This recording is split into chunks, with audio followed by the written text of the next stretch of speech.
Hi, I'm Maximilian Delétoile, plant manager at SOPRA. SOPRA's sustainable development approach aims to be as comprehensive as possible.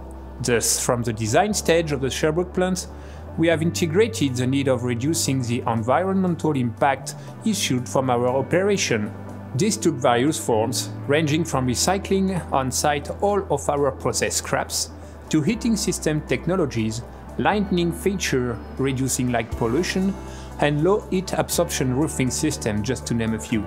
In terms of waste, today only 10% of our residual materials are sent to landfill. 100% of our production offcuts are recycled on site. Regarding wood, cardboard, and other types of plastics, they are recycled by local partners. Ultimately, we are aiming for zero waste.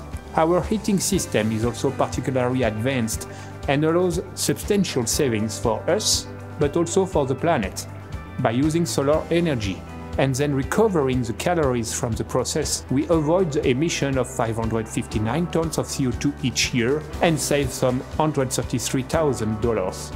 Finally, by working on the lighting, color, noise, access to sports facilities, and vegetation, such as this green wall, we wanted to offer rewarding and respectful working conditions to our employees in sync with our vision and core values. Make no compromise for the planet. Choose SOPRA-XPS.